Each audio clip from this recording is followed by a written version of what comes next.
Prevents sarunas ir par prevenciju visās dzīves jomās, lai tu varētu veikt sev labvēlīgākas izvēles un pēc iespējas ilgāk būt savā labākajā mentālajā, fiziskajā un emocionālajā formā.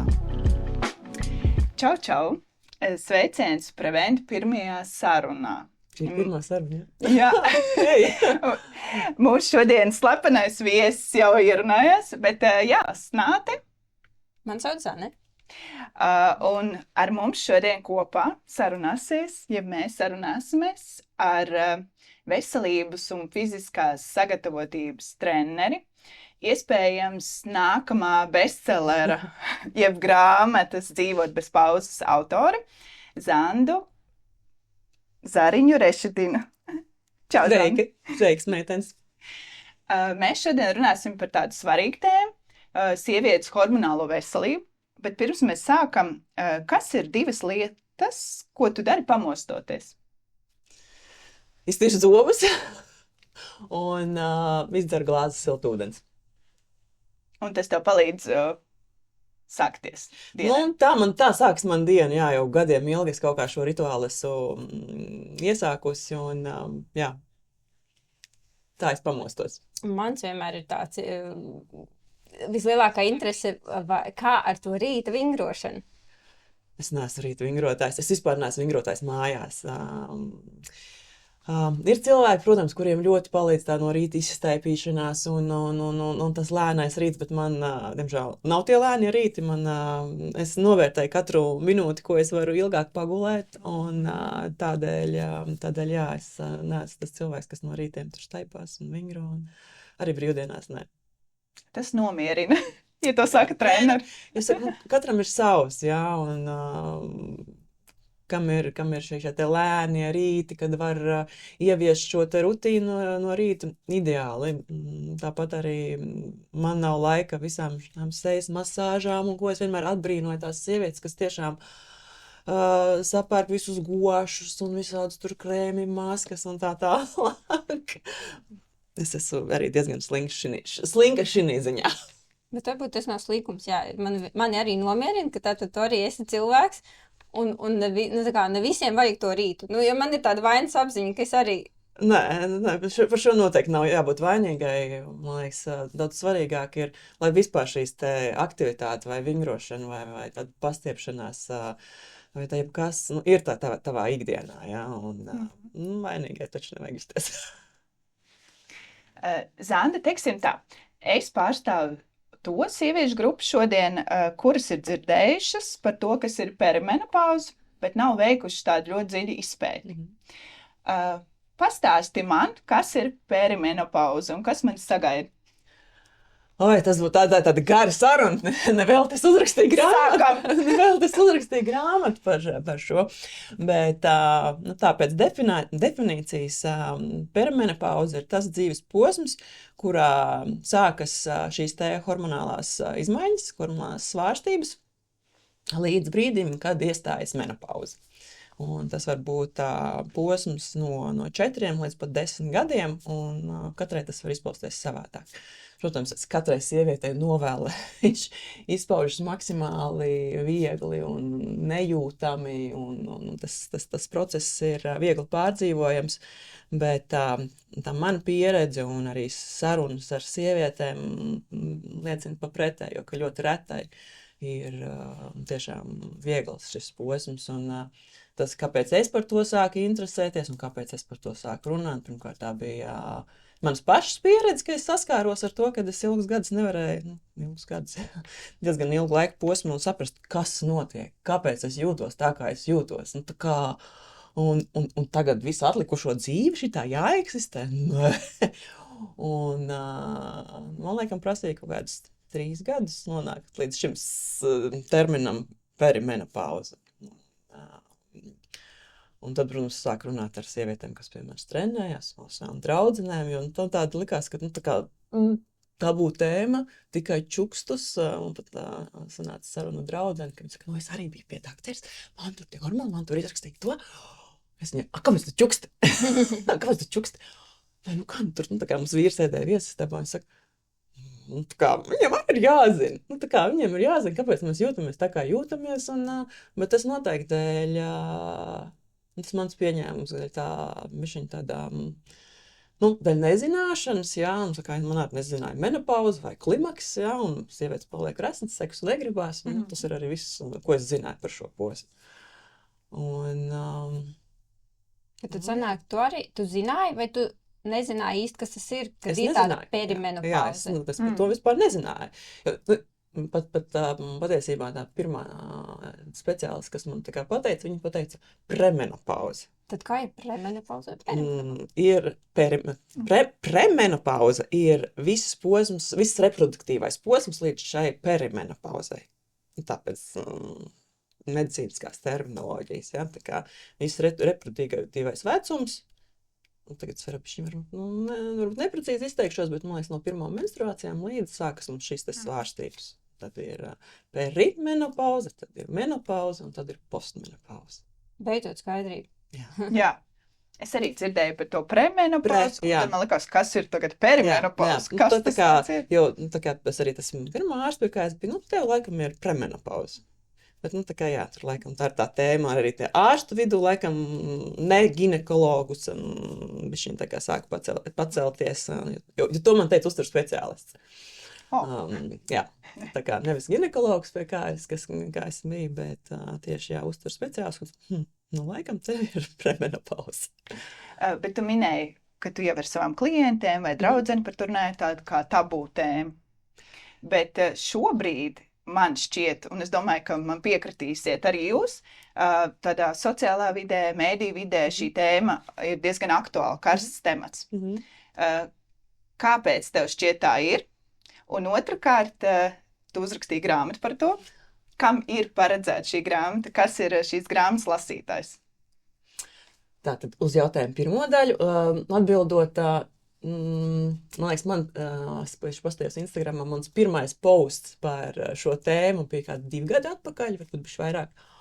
Un tad vēl par to nerunāju.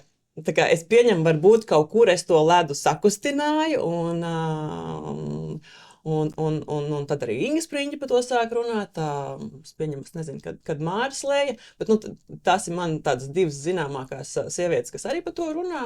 Un lēnā garā tas temats ir aizgājis, jo, teiksim, tādā angliski runājošajā vidē, tas ir diezgan jau kādu laiciņu atpakaļ, pirms es arī iedvesmojos no tās vides. Un sākotnēji daudz informāciju no turienes smēlos, līdz tā kā pati dziļāk saskāros ar to visu un arī pieteicos vienā mācību kursā, lai es tiešām par to varētu runāt, pamatoti runāt, tad man vienmēr ir, kas saistīts ar manu profesiju, kad es arī sāku skrēju maratonus, jā, man bija svarīgi aiziet uz sporta akadēmiju, mācīties vieglatlētiku, lai man ir kaut kādas tas akadēmiskās zināšanas apakšā, kad es nerunāju arī muļķības. Un otrs jautājums bija par grāmatu. Kāpēc tev bija svarīgi to uzrakstīt? Kāpēc man bija svarīgi? Un kam tā ir domāta? Protams, tā pamatēma ir šī te perimenopauze, bet tā kā 40 plus vecuma grupa, bet man liekas arī 30 gados, 35 gados ir vērtīgi zināt to, kas mūs sagaida. Un tas neizbēgami sagaida katru no mums, jā, kādai tas vieglāk izpaudīsies, kādai smagāk izpaudīsies, bet es savos 35 labprāt būtu gribējusi zināt, un es nebūtu apstaigājusi entos speciālistus ar jautājumiem, kas man notiek, un analīzes viss ir kārtībā, bet jā, bet es jūtos tā, kā es jūtos. Un, jo, protams, grāmatā es izstāstu, kas notiek, kāpēc notiek, ir šī te fizioloģiskā puse, kā mainās tie hormoni un cik daudz viņi ietekmē. Jo mans priekšstats par estrogēnu, progesteronu, respektīvi sievišķiem hormoniem bija tāds, ka lielām viņi ir atbildīgi tikai par mūsu reproduktīvā funkciju, respektīvi par grūtniecību, par to, lai mēs varētu piedzemdēt veselīgus foršus bērnus. Bet patiesībā šiem hormoniem ir ļoti, ļoti liela ietekme principā uz visu mūsu ķermeni, gan uz domāšanu, gan uz mentālo veselību, gan uz šiem te muskuļu, lai mums muskuļi saglabājās. Tāpat arī kaulu blīvums zudeļ, šī te estrogēna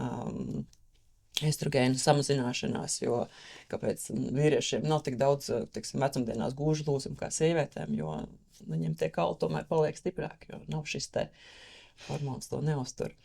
Un jā, tāpēc es domāju, ka šī grāmata ir gan 30-gadīgām, gan 35, gan diezgan plašam.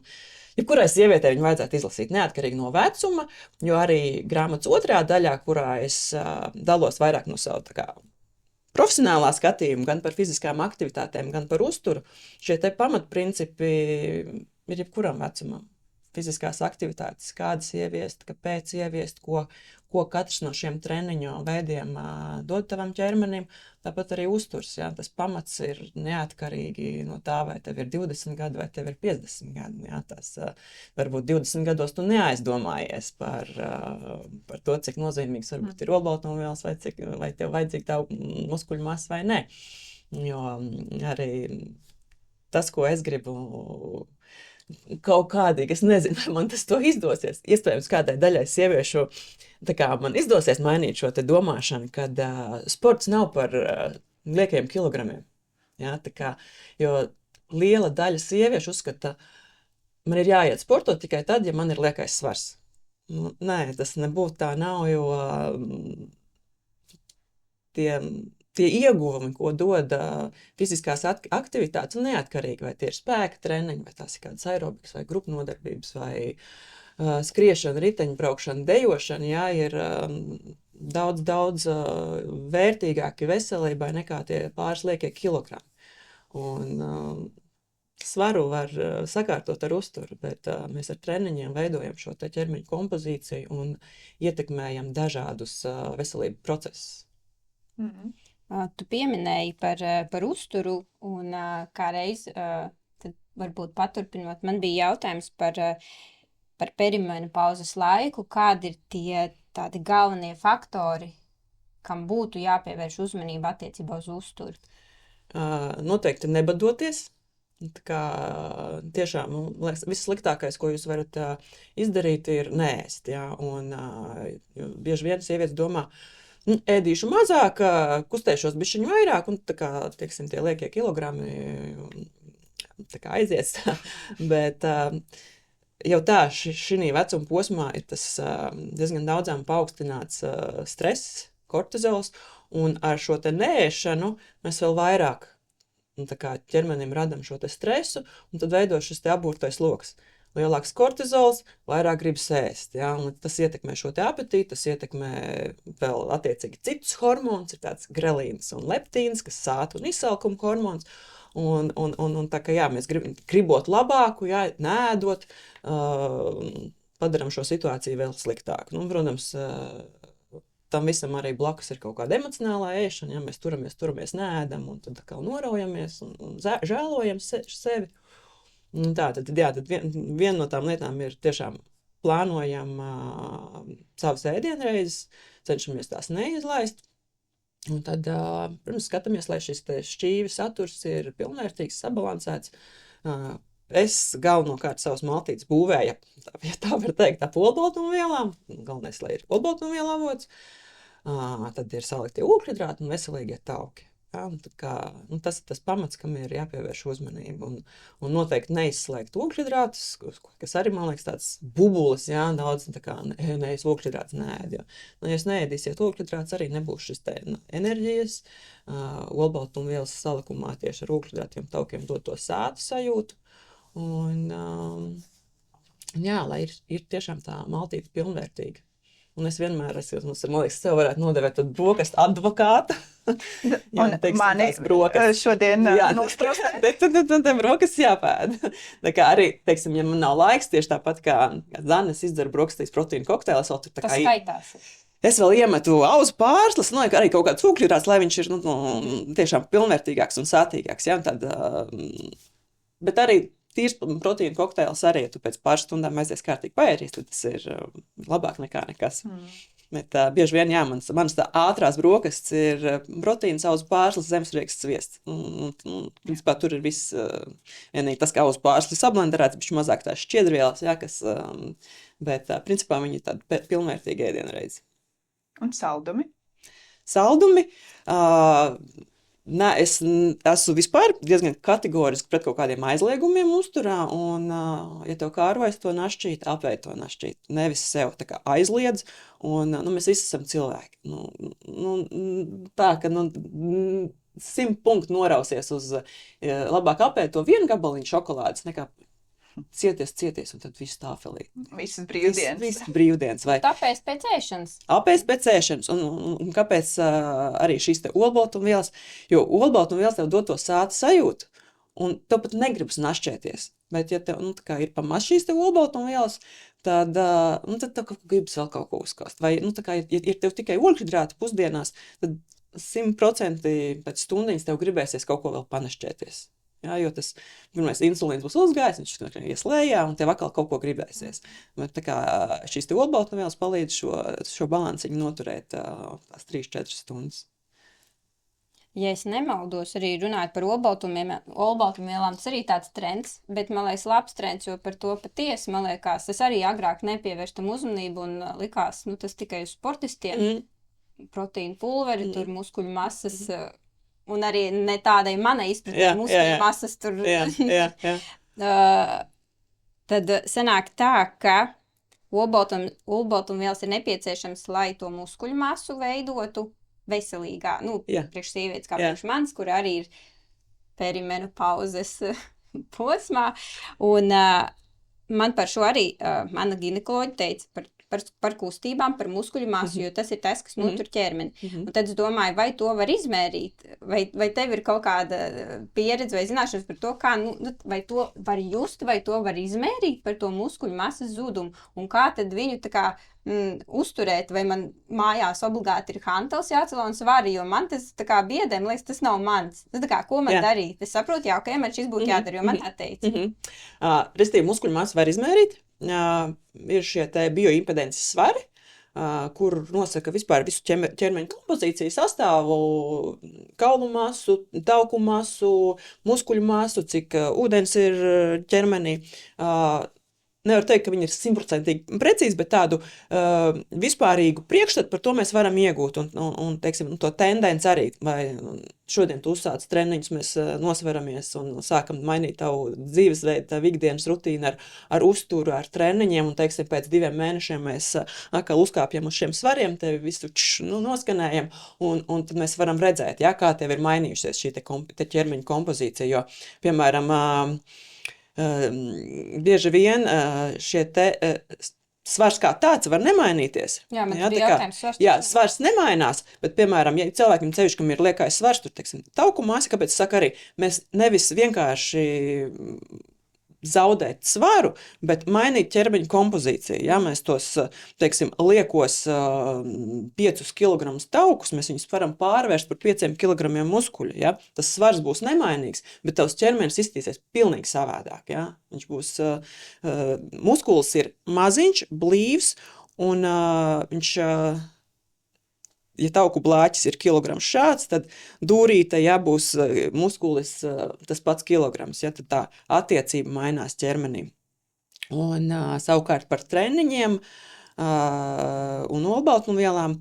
Olbaltumvielas ir kā tādi mazi ķieģelīši, kas tev tos muskuļus atjauno, un muskulis pats kā tāds, viņš īsti neaug, tā kā mēs viņu nevaram tā kā kauls aug, mēs augot, bet treniņa laikā, tieši pretestības treniņa laikā muskulis tiek kā, vienkārši sakot, kā saplēsts, mazās šķiedriņas tiek saplēstas, un ar šīm te olbaltumvielas ir kā ķieģelīši, kas viņus tā kā padara apjomā lielāku, Mēs viņu nevaram izaudzēt tā kā stādiņš aug uz augšu, bet tieši no šīm te saplīsušajās vietās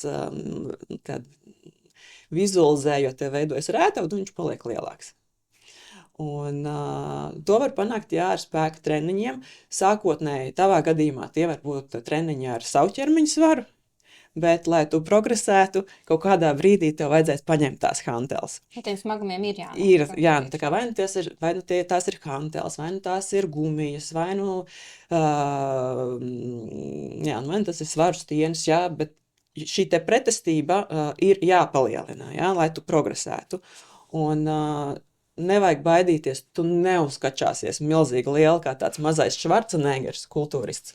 Un, cik es tev redzu, tu vispār esi ļoti, ļoti smalka un tāda maza auguma, un tev pat varētu būt diezgan grūti tā kā to muskuļu masu dabūt lielāku. Ja? Tad tas tavs mērķis varētu būt viņu vismaz uzturēt tādu, kāda viņi ir, un ar tādu mazu tendenciju tomēr viņu palielināt, jo nevajag baidīties no tiem svariem un tām hantelēm, jo lielākā daļa sieviešu, ar ko es esmu runājis, kurām ir šis aizspriedums pret hantelēm un stieņiem, jā, kad viņas tur būs tādi lielas, kā saka angliski, bulky un tā, ka, ir šausmīgi grūti patiesībā, ja? Tas nav tik vienkārši uztrenēt, jo mums arī šī te hormonālā sistēma, ja? Tas pats testosterons, vīrišķais hormons, ja? Tāpēc vīriešiem ir vieglāk dabūt šo te muskuļu masu, jo viņiem ir šis vīrišķais hormons, testosterons, kas arī strādā uz to, lai tā muskuļu masa augtu, attīstītos.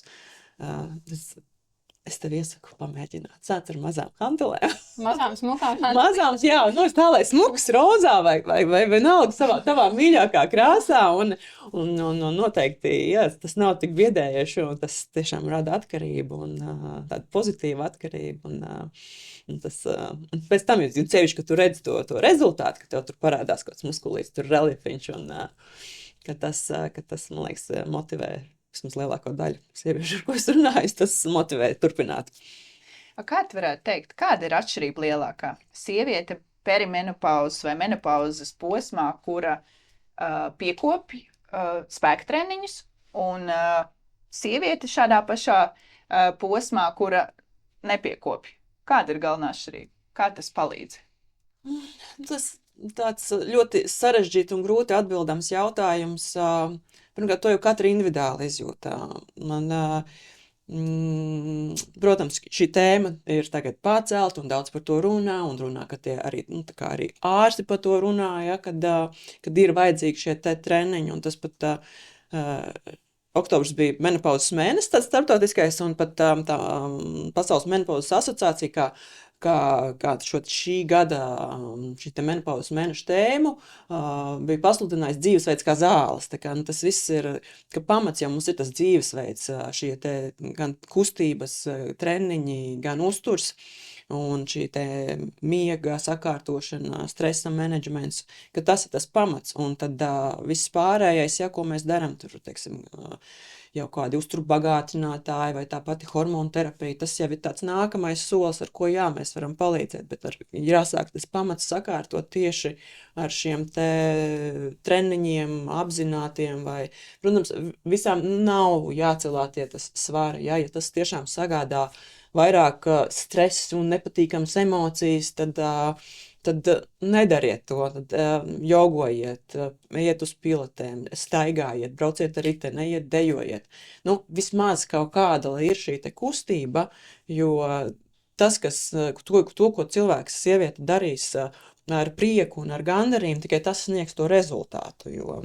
Bet es vienmēr iesaku, vismaz pamēģiniet, dodat iespēju tām hantelēm vai tam pietupienam, pāris mēnešus pamēģiniet, jo lielākā daļa arī atzīst, ka rodas šī te jau tā pozitīvā atkarība un jau, ka gaida tos treniņus un ka tu sajūti to, ka tev tas ķermenis paliek tvirtāks un ka tev ir vairāk enerģijas.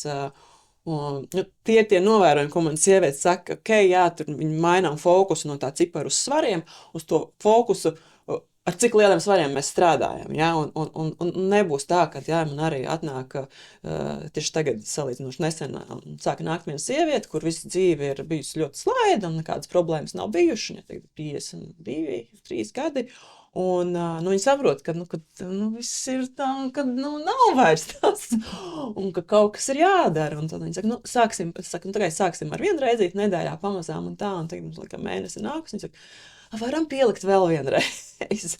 Tā kā sajūtiet to foršo, es saku, nevis koncentrējamies uz tā svara ko rāda svari, cipars, ko rāda svari, bet uz savu pašsajūtu. Un tad katra jau var novērtēt to, jo viena tur priecāsies par, kas paliek stingrāks dibens un rokas, cita priecāsies par to, ka ir vairāk enerģijas un var izdarīt daudz vairāk. Bija man viena sieviete, kas arī bija nākusi, protams, primārais mērķis bija nomest svaru, bet pēc pāris mēnešiem viņa no Siguldas viņa man raksta, Štrunca to svaru, es savās Siguldas trepēs uzkāpu bez aizdusas. Ja? Tie bonusi katrai pus savi. Ja?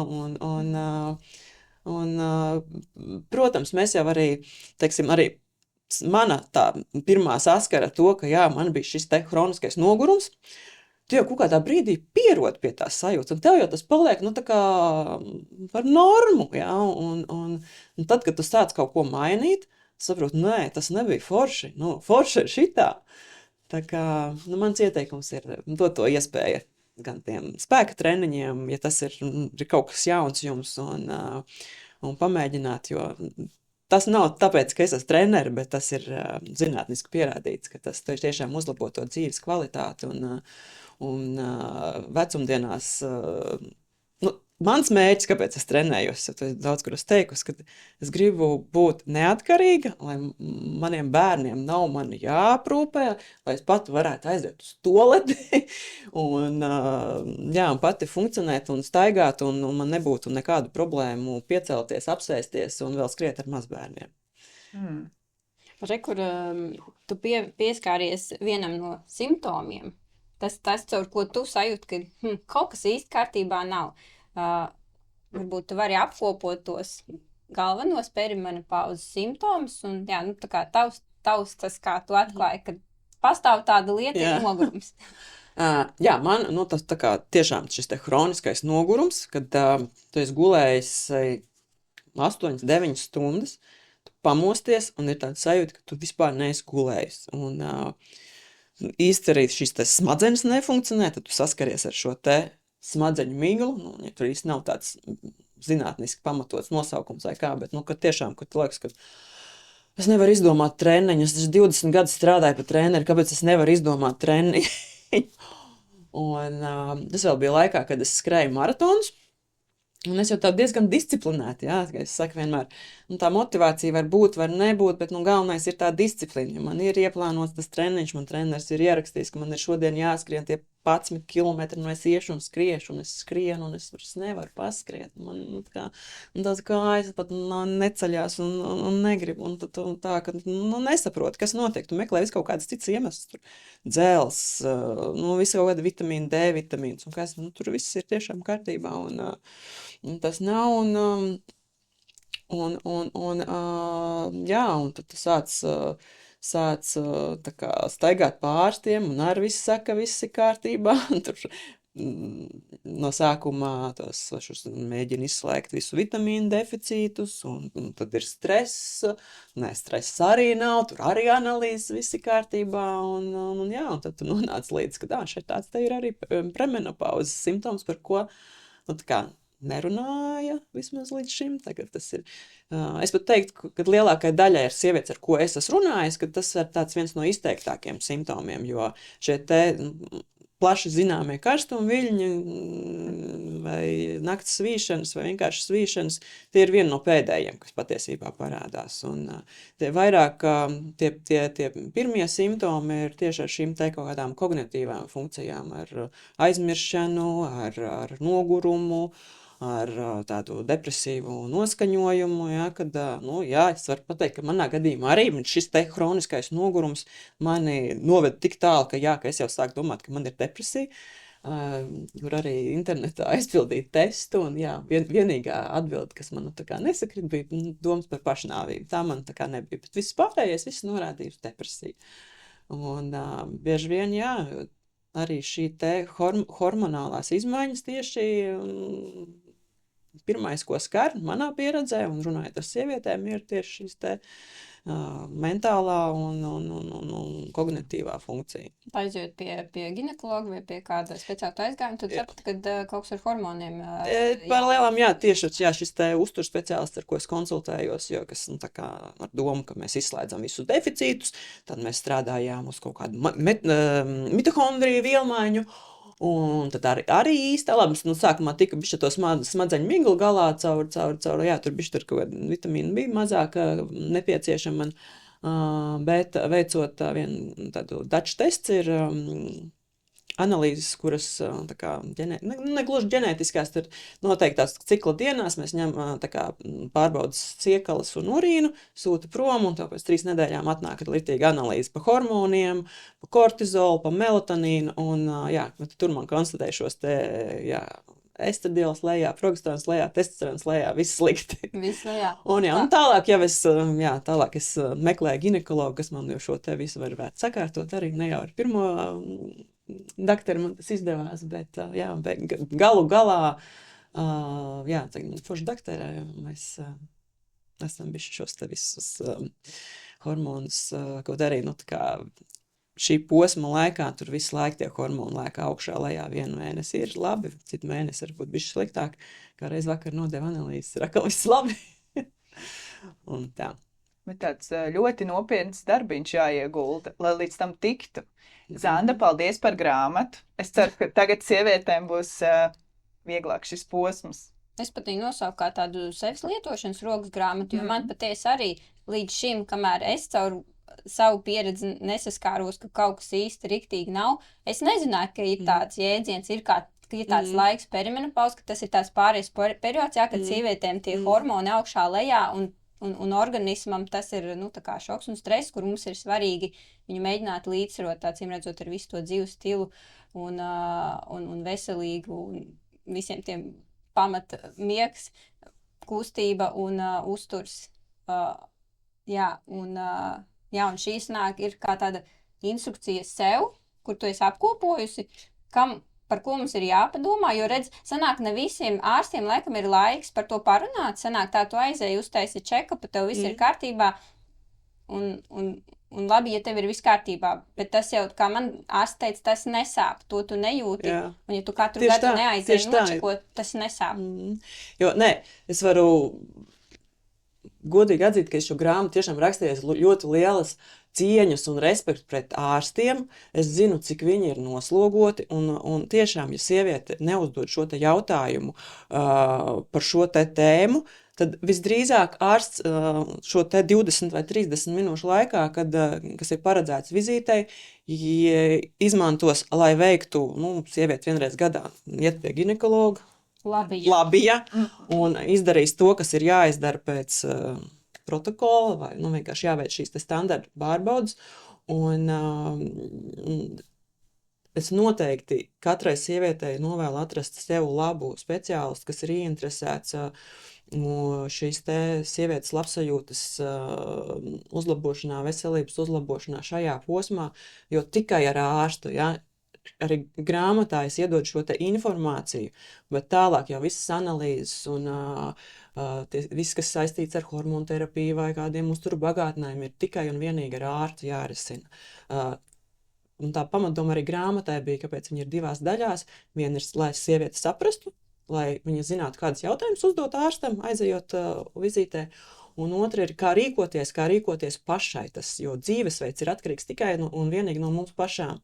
Tur mēs varam dzert jau kādus uzturu bagātinātājus vai arī šī te hormonu terapija, tas nav nekāds brīnum tabletīte, un kura neatrisinās, visas problēmas.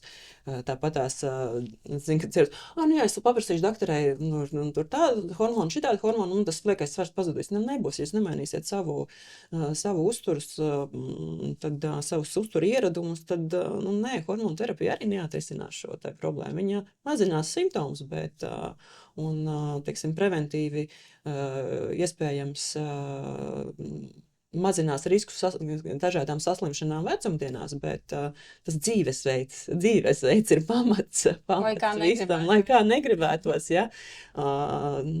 Vienmēr liekas, ka tā kā kaut kādu brīnumu tabletīti, tā kā brīnumu metodi, ja, bet, nē, tas viss ir ilgtermiņa darbs, protams, jums gadiem ilgi bijuši kādi, uzturi ieradumi, primitīvi, kartupeļi ar kotletu un miltu mēģis, grūti būs mainīt tur kartupeļus var ēst, ja? Kartupeļi nav slikti, kartupeļus var ēst, ir atkarīgs tā, kā mēs viņus pagatavojam un ar ko mēs viņus ēdam.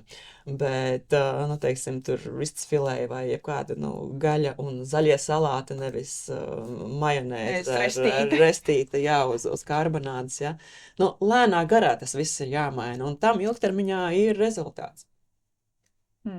Manuprāt, man arī agrāk bija tāds stereotips, ka tās visas maltītes par olbaltumvielām sabalansētas, tas vairāk ir sportistiem, jo viņiem tas ir tik ļoti svarīgi, viņiem ir tāda papildus slodze, bet nevis laikam, bet man ir prieks par to, ka es pati caur sevi vienkārši, mēs kad dzīvojam savā kaut kādā tajā burbulī, un man šķiet, ka ir tāda kaut kāda kustība par to, ka jā, mums ir svarīgi, ko mēs ēdam. Kā tu saki, nav vienkārši uzlikt kaut ko, lai tu paēd, bet ka tam ir būtisks tāds ieguldījums ilgtermiņa veselībā. Nevis, jā, lai ēstu, lai tev vairs negribētu to ēst, to sajūtu noslāpēt, bet ka tas ir tāds, kā saka, jā, tu esi tas, ko tu ēd. Ja, tā ir tā degviela, ko mēs sevī liekam. Ja? Mēs taču mašīnā neliekam sūdīgi degvielu. Ja? Mēs liekam tas, ko mēs liekam sevī. Un citreiz arī Instagramā raksta, jā, bet veselīgi ēst ir dārgi. Es saku, es nezinu, cik maksā maķītis un viss šis junk foods, ja? Bet es nedomāju, ka viņš ir lētāks. Bet ja mēs arī, ja arī viņš ir lētāks, tur visādi pusfabrikāti arī veikalā nopērkamie kaut kādi nugget veidīgie un šitie, bet tādā ilgtermiņā, vai mēs tagad nopērkam nedaudz dārgāku pārtiku, veselīgi viņu pagatavojam un izvairamies no kādām saslimšanām nākotnē, vai arī ēdam un pēc tam ejam pie ārstiem un maksājam lielu naudu, lai atrisinātu šīs te problēmas. Man liekas, tad sanāk, es uzskatu, ka ēst veselīgi nav dārgi. Un, protams, nav tur jāskatās eko-šmeko, jo tas iespējams ir pārspīlēts, bet tomēr tā ir mūsu veselība. Tas, ko mēs darām šodien, ietekmēs to, kā mēs jutīsimies pēc 10 gadiem, pēc 20 gadiem. Un tā. Jautājums par grāmatas nosaukumu dzīvot bez pauzes. Vai tas ir saistīts ar to, ka sievietes nereti tā kā baidās par to, kad ar menopauzi viss apstājās un tā kā tiek zaudēta visa sievišķība un tā kā viss ir beidzies?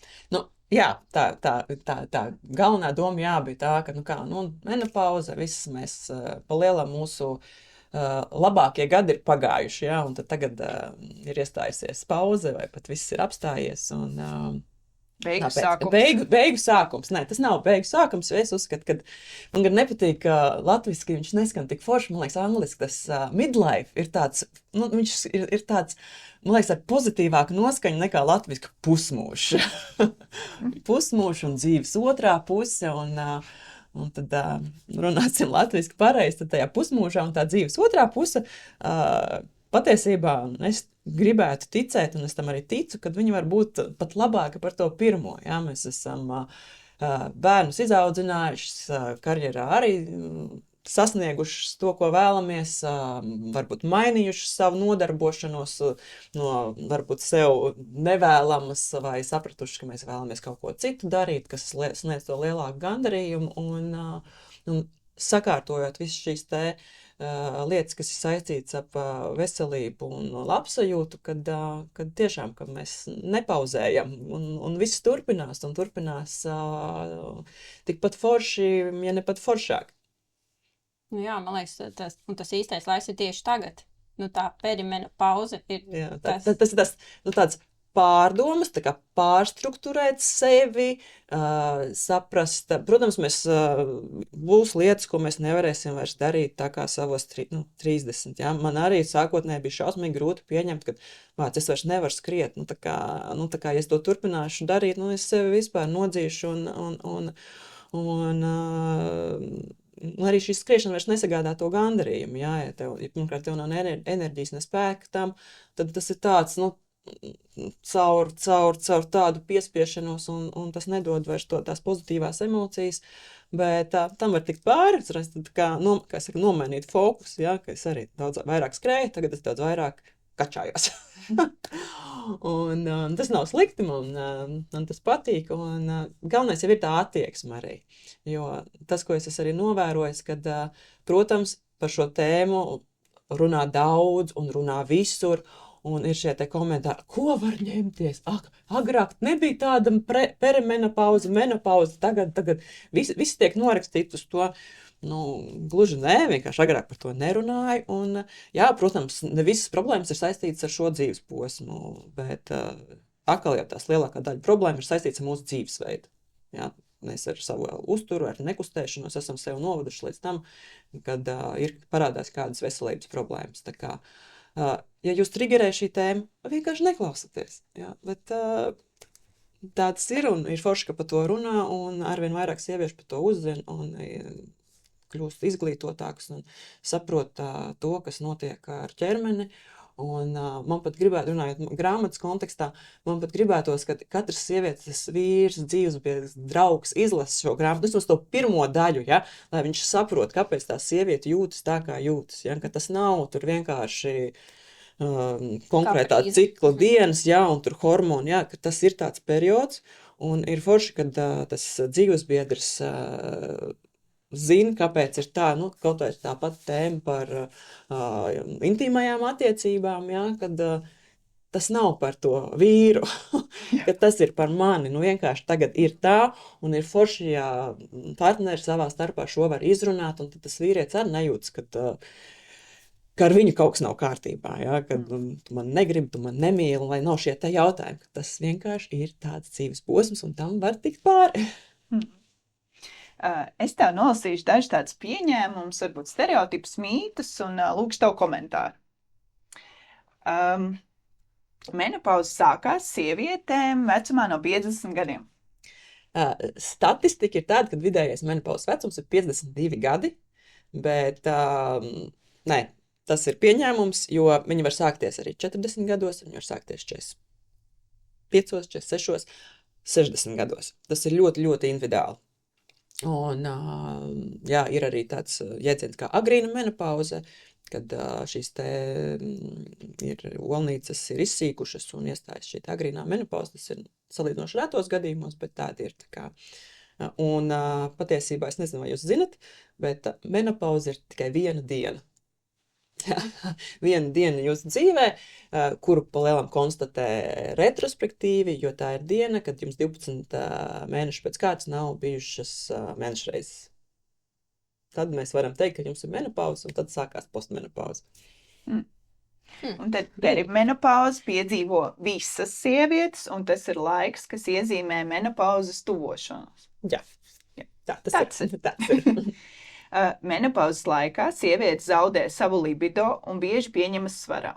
Jā, tā tas ir, jo par to ir atbildīgs šis pats estrogēns, kas ietekmē ne tikai to, lai mēs varam palikt stāvoklī, bet visas mūsu sistēmas ķermeņa un, protams, arī ne tikai estrogēns, bet krītas arī sievietēm testosterons, par ko varbūt mazāk tā kā runā, bet tieši īstenībā Amerikā ir tās ginekoloģis, kas cīnās par šiem menopauzes jautājumiem. Man liekas, tieši vakar bija, restīvi noņēma visai hormonu terapijai to kaut kādu tā melnā krusts virsū, kas izraisa sirds asinsvadu slimības un vēža risku, kad viņi ir noņēmuši to un tā kā apstiprinājuši, ka tieši pretēji, ka tas tieši var mazināt šos te riskus, bet arī, kad testosterons sievietēm tiek apstiprināts kā hormonu terapija, kad ne tikai vīriešiem, jo, jā, tas ietekmējām šos gan libido, gan svarā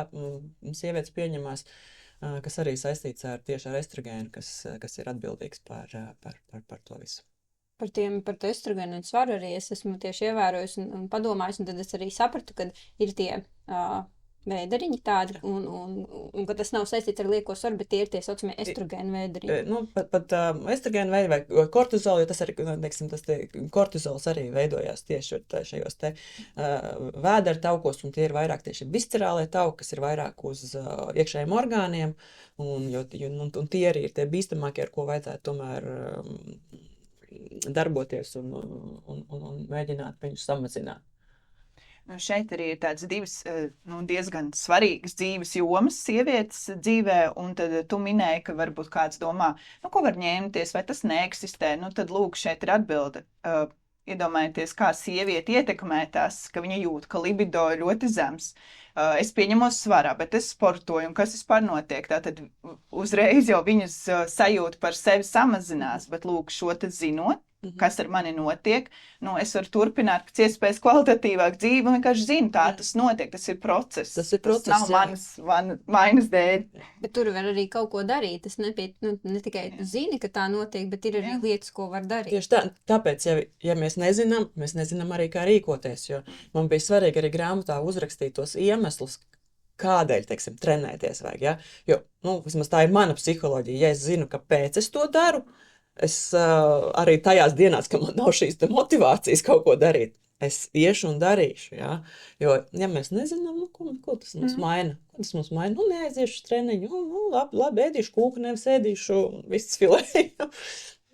Ideāli, jo man tieši šo daļu grāmatā gribas izlasīt, jo es no tiem cilvēkiem, kuriem es nesaprotu, kā sevi piespiest, es zinu, ka man patīk pēc tam tā sajūta par kustībām, es saprotu, kā to ka vajag, bet nav, kaut kas mani nobloķē, kā dabūt to, ka tu vienkārši regulāri kaut ko labi, es tev mēģināšu tā īsi. Piemēram, ar vecumu mums samazinās šī muskuļu masa, mums samazinās spēks, tas ietekmē mūsu stāju, kāpēc sievietes uz vecumu paliek, viņas sakņop un tā. Tas uzreiz ietekmē mūsu līdzsvaru.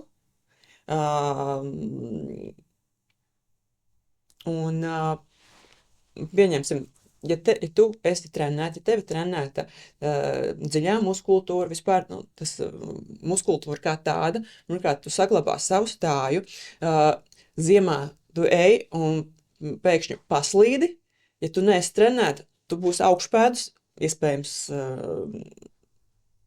tu nesalauzīsi neko labākā gadījumā, sliktākā gadījumā tev būs gūžas lūzums, un savukārt, ja tu esi trenēts, tev tā dziļā muskultūra, viņa tev uzreiz saslēgsies, pat tā kā automātā, ja, un tu sevi noturēsi stabili. Ja, tad šādas tādas mazās lietiņas, tu pat vari trenējoties, tādas vizuālas izmaiņas neredzēt, bet šīs te mazie sīkumiņi, ja, kas saistīti, teiksim, ar tādām ikdienišķām lietām, ikdienišķām situācijām, ir tie, ko mēs varbūt nevaram tā uzreiz novērtēt, bet tikai tādās situācijās varam saprast. Un, jā. Jā, jo tas nav par, tas nav, tas vizuālais pēc bonus. Jo cilvēki reti, kad par to aizdomājās, jā, tā kā, kāpēc man taču nevajag to sešpaku un tā, bet tas nav runa par sešpaku, tas ir runa par to, kā tavs ķermenis sevi tur stabilā pozīcijā. Jā. Kustība ir vislielākā prevencija. Jā. Un vēl viens tāds pieņēmums, ka sabalansēts uzturs, spēka treniņi un mentālā veselība ir trīs tādi pīlāri, uz kuriem balstīties vai paļauties, piedzīvojot perimenopauzi un menopauzi. Es vēl pievienotu miegu. Miegs, jā, es arī domāju. Jā, tā kā miegs, jā, jo tas miegs arī tā kā būs uz to mentālo, jā, jo lielām uz tās mentālās problēmas rodas tad, ja mēs neesam izgulējušies, un līdz ar to ir kortizols, un trauksmes, un distonijas, un viss pārējais, jo tā kā jā, jo gan uzturs kā zāles, gan fiziskās aktivitātes kā zāles un miegs pamatā, ja man ir jāliek tā piramīda vai tie pakāpieni, tad es miegu liktu pirmajā vietā. Miegs un šis te uzturs un fiziskās aktivitātes būtu uz vienu pakāpienu, bet virs tā būs tieši šis te miegs, jo mēs varam censties ēst super pareizi, trenēties arī ikdienā, šīs te fiziskās aktivitātes būt, bet ja iztrūks šis te miegs, mums būs grūti noturēties šajā tēšanas ritmā, jums gribēsies visādus našķēties un ēst ne to labāko uzturu vai vienkārši pa ceļam kaut ko pagrābt, un arī neizguļoties, mums nebūs tās enerģijas, tā spēka veikt kvalitatīvus tiešām šos treniņus. Jā, mēs varbūt aiziesim, kaut ko padarīsim, kas būs labāk nekā nekas, bet tomēr to rezultātu mēs iegūsim labāk, ja mēs būsim labi izgulējušies, atpūtušies, ķermenis būs atjaunojies, jo patiesībā jau tas rezultāts no treniņiem rodas tajos atpūtas brīžos, jo tas ir tāds vēl viens posmiņš, ko vajag tādā ikdienā viens miegs, uzturs un treniņi, bet liela nozīme arī ir šim atpūtas dienām, tas, kā mēs atpūšamies, kā mēs relaksējamies, kas atkal aizved uz līdz tam mentālam stāvoklim. Vai ir vēl kādi mīti, vai varbūt, ko tu dzirdēsi tā tipiski stereotipi par šo dzīves posmu sievietei, ar ko tu esi saskārusies varbūt?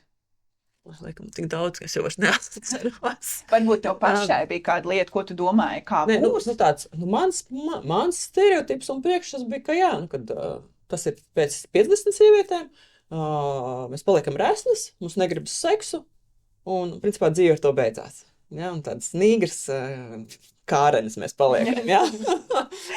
Un, jā, bet mācoties, iedziļinoties, un to es saprotu, nē, tas tā nav, un viss ir atkarīgs mums pašām, un no tās attieksmes, kā mēs pret to attiecamies. Mēs varam iet tādā noliekšanas fāzē, nē, tas uz mani neatiecās, bet labāk paskatāmies atklāti savā pasē, savās sajūtās un necenšamies meklēt iemeslus, teiksim, liekajam svaram.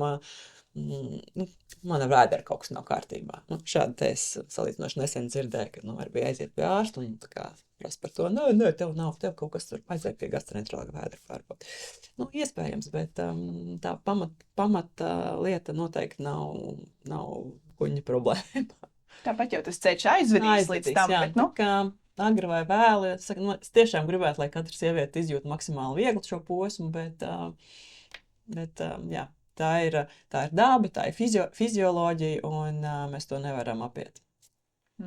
Jā, jo tad, kad tu gatavojies, kad čeko tos hormonus, tad, kad gribi bērniņu tikt, tad ļoti čeko un ir svarīgi sievietei. Bet tad, pēc tam kaut kā sievietes par sevi kāpēc aizmirst. Es neteiktu, ka viņas aizmirst, vienkārši par to kāpēc mēs runājam par grūtniecību, mēs runājam par gatavošanos grūtniecībai. Kāpēc par to ir normāli runāt, un tagad, teiksim, runāt par perimenopauzi vai par menopauzi ir kaut kāds, ak, Dievs, ko par to var ņemties un runāt. Nē, tas ir, ja mums ir reproduktīvais vecums, tāds kvalitatīvs līdz tiem 40 gadiem, tad kāpēc mēs nevaram par to dzīves otro pusi arī tikpat kvalitatīvi parunāt, jā, un saprast, kas tad tur notiek, jā, un jā, tāpēc es runāšu tāpatās, ja jūs nepatīk, ka es runāju, tad es runāšu tāpatās. Mums patīk. Mums patīk, un jā, tas ir aktuāli, jo man pašai bija šoks, ka jā, tev taču tikai 39 gadi, vai tad tev, jā, un es saku, jā, jo man tiešām daudz arī, kāpēc tu par to runā? Tad tev taču tikai 39, saku, jā, bet, tā nav nekāda ekstra. Šodien man ir 39, pēc 5 gadiem man būs 44, kas tas vistiešākajā nozīmēs kārs mani, un atkal var atkārtot šo, ka jo mēs izglītotākas esam, jo mēs labāk sev varam palīdzēt. Jo mēs baidamies no nezināmā. Jā, tas nezināmais ir nedaudz bailīgs, bet tad, kad mēs zinām, tad tas vairs nepaliek bailīgi. Jā. Un galvenais pieņemt to, ka tas tā ir, tāpatās, man liekas, ka ir sievietes, kas tiešām baidās no novecošanas, un tad viņām ir šī pretestība arī pret šo tēmu. Bet es esmu vienmēr par skaistu novecošanu, par cieņpilnu novecošanu pret savu ķermeni, un tas ir neizbēgami. Tas ir neizbēgami, tad mēs nevaram to ietekmēt. Jā, mēs novecojam, tikai mēs novecojam. Kā? Un es esmu par to, par kvalitatīvu novecošanu, man ļoti patika, man viens klients, tas bija vīrietis, ja pirmā reizē man cilvēks atnāks un prasa, kāda tev mērķi, tev motivācija, kāpēc tu gribi viņu, kāda tev ir kaut kādu mērķi, ko tu gribi sasniegt, un viņš man pateica, ka viņa mērķis, kāpēc viņš sporto, viņš maksimāli grib novilcināt to laiku, kad viņš ir atkarīgs no ārstiem un medikamentiem. Ideāli. Jā.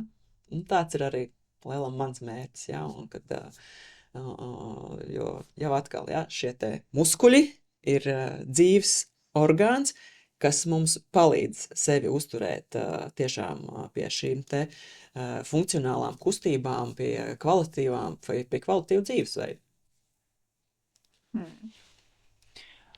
Jā, man šķiet, ka mēs vēl ilgi varētu runāt, un droši vien šo tēmu nevar iekļaut vienā sarunā.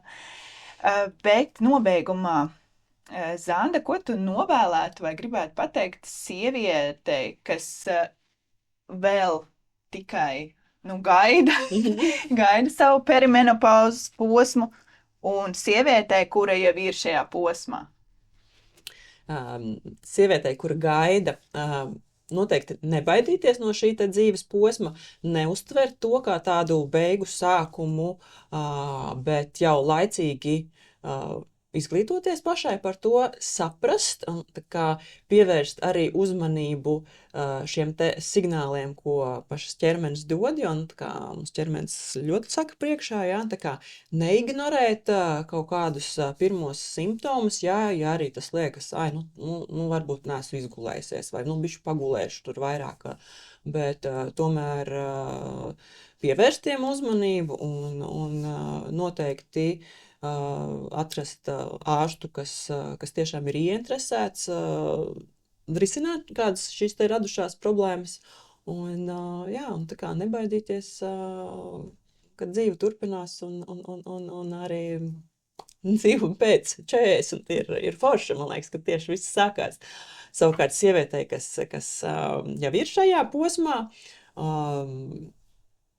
turpināt, ja vēl nav veikti nekādi šie te preventīvie pasākumi vai vēl tikai domā un sākt ar to, ka pārskata savu uzturu vai, teiksim, veido savu uzturu dienas grāmatu, lai vieglāk ir saprast, kur tad ir kaut kādas izmaiņas, kas ir jāievieš un noteikti pakāpeniski ieviest šīs te fiziskās aktivitātes, ja tādas nav, un sākt ar to, ko tiešām, kas patīk. Tie var nebūt spēka treniņi, tas var būt dejas, tas var būt pārgājieni, jebkāda fiziskā aktivitāte, kas dos to foršo gandarījumu pēc tās, un tad jau arī pakāpeniski tomēr, ja ir kādi bijuši aizspriedumi pret spēka treniņiem, tomēr dot iespēju tiem un pamēģināt tos.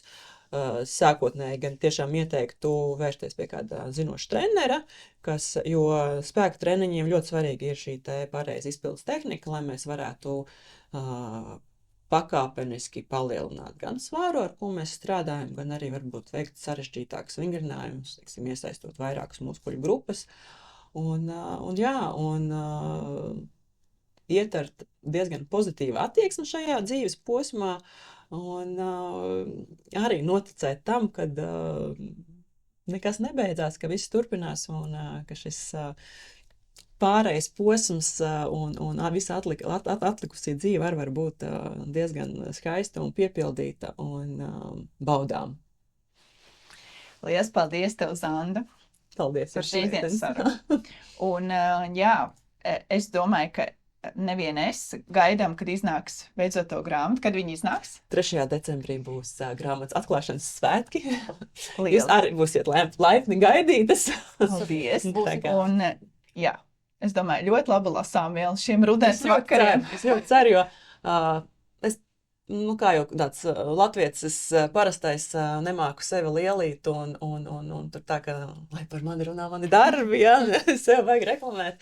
Bet es tiešām esmu ļoti gandarīta par to, kāda šī grāmata ir izdevusies, un ka viņa tiešām būs vērtīga ikvienai sievietei, neatkarīgi tiešām no vecuma.